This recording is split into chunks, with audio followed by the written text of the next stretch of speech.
Ang normal blood pressure ay nasa 120/80.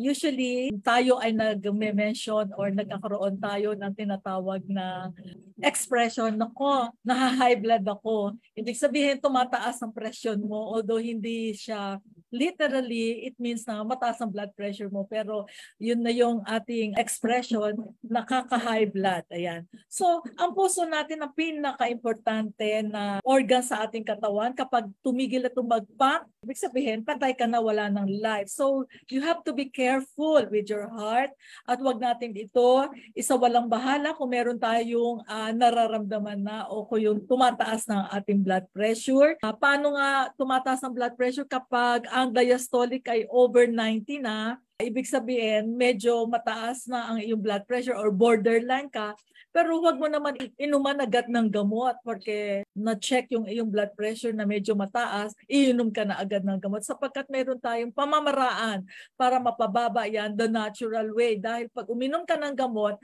definitely you will take it for life, panghabang buhay, no? And alam mo naman ang mga side effects na dulot ng mga gamot na ito na maintenance drugs, it shortens your life and it will bleed you to death. So kung may magagawa tayo, so first time kang check na mataas ang blood pressure, ang ibig sabihin, warning signal ito na ikaw ay kailangan na mag-change ng lifestyle, baguhin mo ang iyong mga kinakain, you can reverse your hypertension the natural way. It is better to eat the right food than uminom ng medicine, no? Kailangan malaman natin bakit ba tumataas ang blood pressure. Kung ikaw'y mahilig sa processed meat, mahilig ka sa salty, sugary, at fatty foods, ito ang mga most likely na dahilan kung bakit tumataas ang iyong blood pressure. What causes hypertension? Siyempre, kapag ikaw ay overweight, usually kasi pag mataas ang blood sugar, mataas din ang iyong blood pressure. So, ibig sabihin may toxic overload ka. Paano nagkakaroon ng toxic overload? Kung ikaw ay kumakain nga na na-mention ko, ito ay hindi nadadigest sa katawan.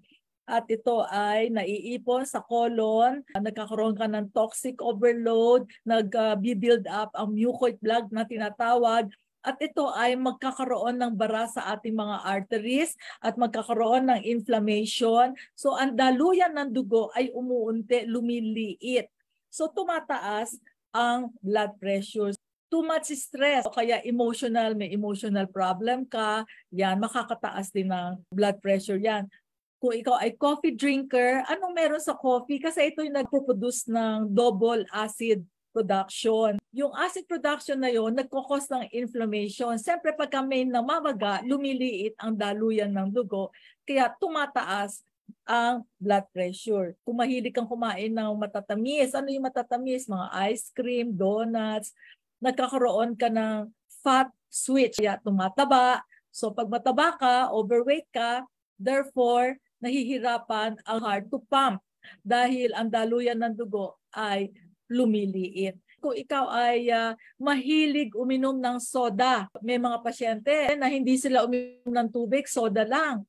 Nako, kawawa ka kasi ang isang can of soda ay merong 9 teaspoon of sugar. As I mentioned, pag maraming sugar kang kinakain, ito ay taas ng blood pressure. Bakit? I-share ko lang sugar in baby's brain can cause ADHD. Sugar in adult's brain can cause Alzheimer. Sugar in your eyes can cause glaucoma. Sugar in your teeth can cause cavities.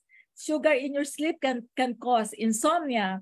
Sugar in your blood can cause diabetes. And excess sugar in your system can cause cancer. So, yan ang mga dahilan kung bakit dapat natin iwasan ang matatamis. Dapat natin malaman na minsan ang hypertension ay walang simptomas. Kaya siya tinawag na silent killer. Kadalasan ay hindi tayo nagpapacheck ng blood pressure kasi wala tayong nararamdaman. Pero yung iba naman meron. Halimbawa, sumasakit ang batok, no? Pero hindi naman lahat ng masakit ang batok ay may hypertension dahil yung ibang sakit na batok ay may problema sa mata, tumataas ang grado, no? So kailangan i-assess natin. Kadalasan, halimbawa nahihilo, may buzzing sound sa tenga natin, may palpitation, may blurring of vision. These are some of the symptoms ng hypertension. As I said, hindi lahat ay nagkakaroon ng simptomas. Kaya ang komplikasyon ng hypertension ay deadly dahil nga silent killer siya nung malala ka na. So, ma-heart attack ka, ma-stroke ka, may heart failure, may kidney failure. Yung time na malala na, saka mo lang na-realize na ang pinagmulan pala ay mataas ang blood pressure mo. At isang reminder lang sa lahat, kapag nagpapacheck ka ng blood pressure, wag mo i-cross yung iyong paa kasi hindi siya magiging accurate. O kaya, wag kang magpapakuha ng blood pressure kapag ikaw ay kaka-exercise mo lang o napagod ka dahil nasa labas ka, naglakad ka, huwag kang magpapakuha kasi baka masyak ka, mataas ang blood pressure mo. Kailangan, in a normal activity, saka ka magpakuha ng blood pressure. Baka lalo kang ma-heart attack pag nakita mo ang taas ng blood pressure mo. Sega. So, Ate Mirna, ituro mo naman sa amin ngayon, ano po yung mga emergency measure para mapababa agad ang ating blood pressure? Okay, tinatawag dito pag emergency measure kasi mararamdaman ng isang pasyente talagang parang magkakaroon siya ng stroke or magkakaroon siya ng heart attack. Mararamdaman yung kakaibang pakiramdam dahil yung puso nga ay pag sobrang taas ng blood pressure ay mararamdaman niya. So, pag nagpa-check ka ng blood pressure, truly enough, mataas talaga siya. So, anong dapat nating gawin? To lower your blood pressure instantly, no? O kaya meron kang kakilala, kamag-anak, kaibigan na nagkakaroon ng super high na blood pressure. Ito ang sabihin mo sa kanya, deep breathing exercise, no? Inhale and then exhale. Ito ay siguradong bababa ang blood pressure mo kasi you're calming down your heart. Pinaparelax mo ang mga blood vessels mo. So siguradong bababa ang blood pressure mo. At ang susunod na gagawin mo, kumuha ka ng ice pack, ilagay mo sa batok mo. Ito ay malaking maitutulong dahil ang paglalagay ng ice pack sa batok ay may calming effect sa iyo. Kanina, deep breathing exercise ka lang, ma-relax lahat ang mga muscles mo, muscles ng heart. Ngayon naman, nakatimbre na sa brain natin na mataas ang blood pressure mo, kaya kailangan mapababa siya. May calming effect ang paglalagay ng yelo sa ulo, sa batok, ano? At ang susunod na gagawin mo, meron tayong tinatawag na acupoint sa likuran natin, ano? Ilagay natin ang 3 fingers natin, right and left. Ilagay natin sa right at saka sa left ng batok natin. Dahil etong batok na to, siyang sumasakit. Ang pag nilagay natin ang fingers natin, kamay lang, 3 fingers. Ito, hold pinky finger. Alam mo, ito life-saving ito. Huwag niyong kakalimutan, bababa ang blood pressure niyo dito. Life-saving. Hold your pinky finger. Mapiprevent niya ang heart attack as well. Kasi magsisikip ang dibdib mo dahil walang daluyan ng dugo. Mag-i-stroke ka. Pagka-stroke, walang oxygen sa brain. Pagka sa heart, walang oxygen. Heart attack.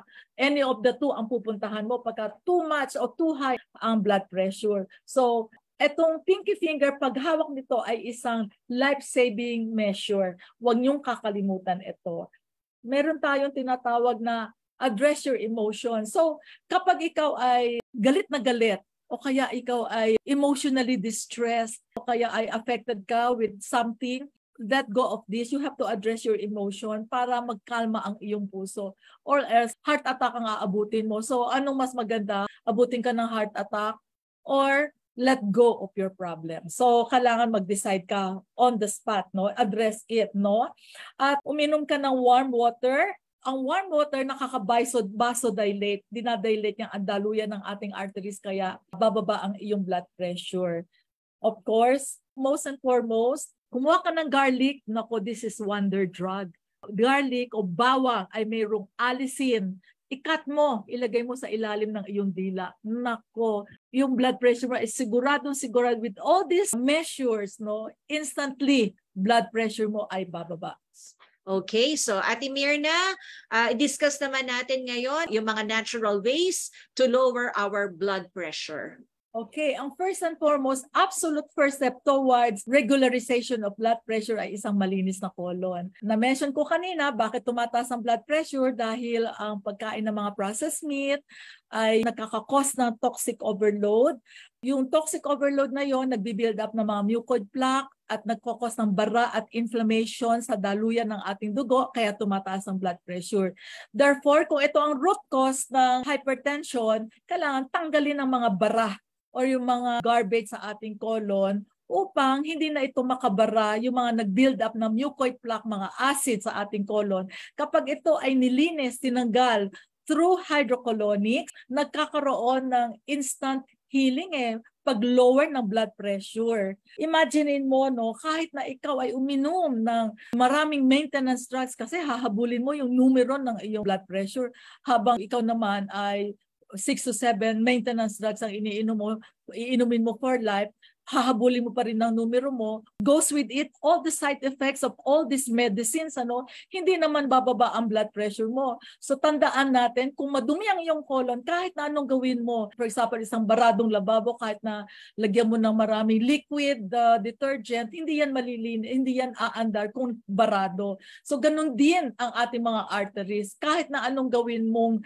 inom ng mga maintenance drugs, kahit na anong dami pa niyan, hindi yan bababa unless linisin mo ang iyong colon. So that's the first step, absolute first step. And then the second step is change your lifestyle. Iwasan na natin ang 4 na A sa ating buhay. Alak, asin, asukal, at 4 na paa. I-discuss natin yan. Bakit? Kasi pag umiinom tayo ng alak, it goes with it, mga pulutang matatawa. Kaya maraming hindi ba nababangungot, kumakain sila sa gabi, nagiinuman, yung matataba, no? So yan, iiwasan na natin ang alak. Susunod na A, asin. Bakit? Anong meron sa asin? Yung mga maaalat, mahilig tayo mga Pilipino sa sausawan na patis, asin, o kaya toyo, ketchup. Mahilig tayo, no? So yan ay mataas sa sodium, mga delata, matataas yan. Nagre-retain kasi ng sodium sa katawan ang asin o maalat. So kung na-retain ang mga maaalat na ito, nagkakaroon ng inflammation, lumiliit ang daluyan ng dugo, kaya nagkakaroon ng hypertension. Another A is asukal.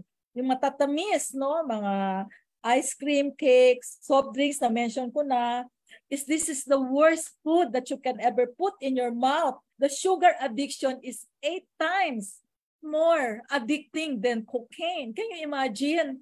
No? It increases your cravings but decreases your satisfaction. So ang dami mo nang nakain, hindi ka pa rin satisfied. So therefore, ano nangyayari? Nagiging overweight ka, nababalutan ng taba ang katawan mo, nagkakaroon ng fat switch. Dapat mag-change ng lifestyle. Iwasan ang 4 na paa, baboy, baka. Ang chicken ay 2 paa.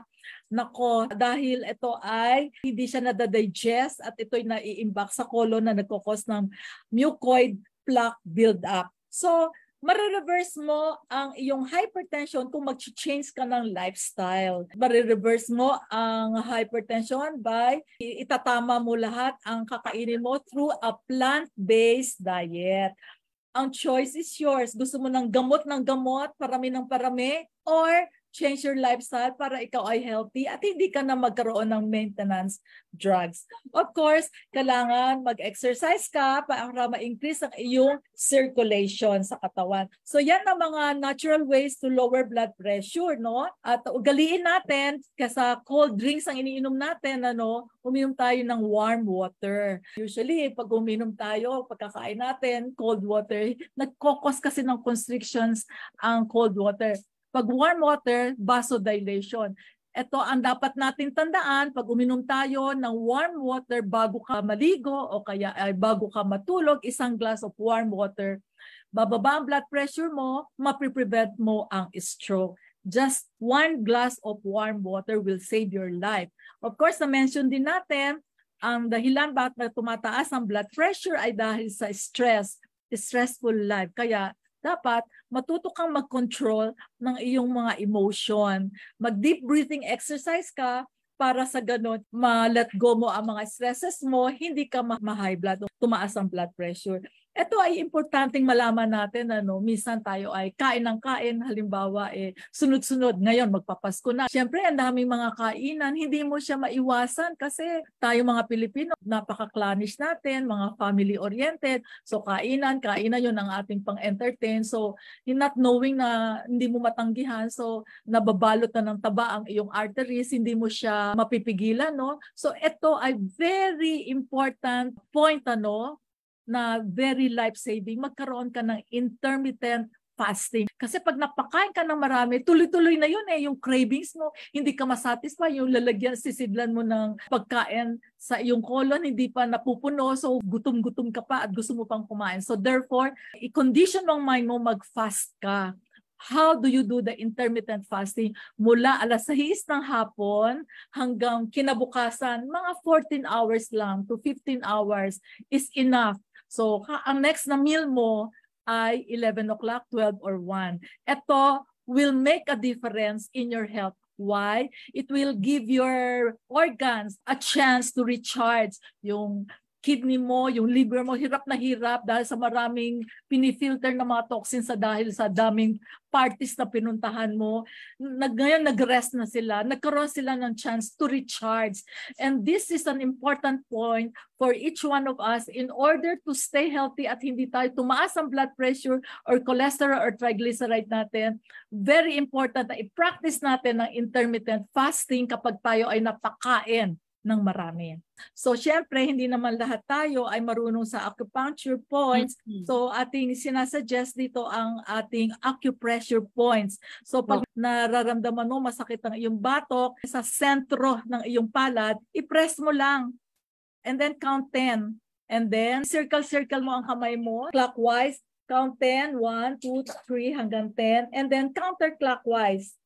So, pagkatapos niyan, gawin mo naman dito sa tinatawag na hard 7, no? So press again and then count 1 to 10. Circle, clockwise, count 1 to 10 and then counterclockwise, circle. Ayan. And then go to SI3. Ito nakikita natin ang SI3. Dito ay sa gitna ng ating pinky finger. Ayan. Medyo ibababa natin ng kaunti. Same thing that we will do. Press, count 1 to 10. And then circle, clockwise, and then counterclockwise, count 1 to 10. This one can lower your blood pressure if you do it every day, the natural way. Ito yung mga acupressure points na makakapagpababa sa ating blood pressure, no? Meron din tayong tinatawag na isosok mo ang iyong paa in warm water. Lagyan mo ng 3 tablespoons of baking soda. At pagkatapos ay warm water siya, makakababa din nito na iyong blood pressure the natural way. Kung wala kang baking soda, kumuha ka ng isang bote na walang laman, i-roll mo lang yung paa mo doon sa bote, mga 15 to 20 minutes. Ito ay makaka-relax, makakababa ng iyong blood pressure. Ate Mirna, bigyan mo rin kami ng mga herbal medicines for hypertension. Okay, ang halamang gamot para sa hypertension, para hindi ka iinom ng maintenance drugs, ito na lang ang iinumin mo. Ano siya? TTGG, tanglad, turmeric, garlic, ginger. Mamaya, aming i-demonstrate sa inyo paano nyo i-prepare ito sa video at gagawin mo na siyang tubig mo para mapababa ang iyong blood pressure. At ang susunod na herbal natin ay tinatawag na gumamela. Akala natin, ang ganda lang ng bulaklak. Pakuluan mo lang siya. Ito ay ilaga at iinumin mo lang siyang parang tubig. Ang siling labuyo o cayenne pepper. Ikakat mo siya, no? Yung 12 pieces of siling labuyo, ihanda mo. Huwag kang kakain nito nang walang laman ang tiyan mo. Ihanda mo rin ang 2 saba, 3 glasses of warm water, at lalagyan mo ang 3 glasses of warm water ng 1 teaspoon of sea salt, no? I-ready mo na. Naka-ready ka na, saka mo kakainin ang 18 siling labuyo. Maanghang-maanghang ito, kailangan mag-ingat ka, makikita mo agad, mararamdaman mo agad ang pagbaba ng iyong blood pressure. Pero kung hindi ka sanay kumain ng siling labuyo, ingat-ingat ka lang, wag mo ng 12 ang kakainin mo. Siguro try ka lang ng mga 3 lang. Of course, meron tayong tinatawag na ginger tea. Ito ay meron gingerol na merong anti-inflammatory. At itong lemon juice with honey, ang lemon juice pala ay tinatanggal niya yung rigidity ng blood vessels natin. Kapag mataas ang yung blood pressure, rigid siya. At samahan mo pa ng honey, ang honey ay may calming effect sa ating puso. At of course, alam natin meron tayong halamang gamot na ashitaba. Ito ay pwede mo lang kainin, nguyang-nguyain para mapababa ang iyong blood pressure. Yan ay ating herbal medicine para sa ating high blood pressure. Okay, ano ang mga juices na ating iinumin? Ito ay kupas, carrots, upo, pipino, apple, sayote. Kupas, ito ay i-juice mo at siyang iinumin mo, ito ay makakababa ng iyong blood pressure. Okay, ngayon pananoorin natin ang TTGG na video na mention ko kanina. Ito ay recipe para bumaba ang iyong blood pressure. Tanglad, turmeric, garlic, and ginger. Ating panoorin ang ating TTGG.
Kung may nararamdaman na kayo nakakaiba sa iyong puso, like nagsisikip ang dibdib mo, paminsan-minsan nagpapalpitate ka, huwag mo siyang i-ignorin. Punta ka na dito sa Tree of Life at magpa-libreng konsultasyon at kahit na virtual, no? Pwede kang tumawag lang. Yon. Okay, so ang aking pahayag, ang hypertension ay tinatawag na silent killer, kaya di dapat natin ito isawalang bahala.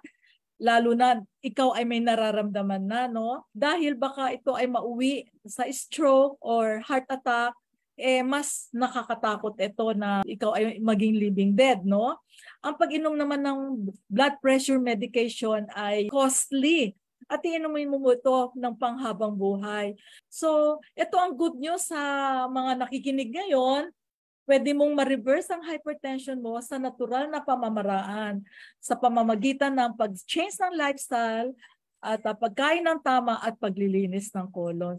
Bakit hindi nyo subukan ito kesa kayo ay uminom ng gamot ng panghabang buhay?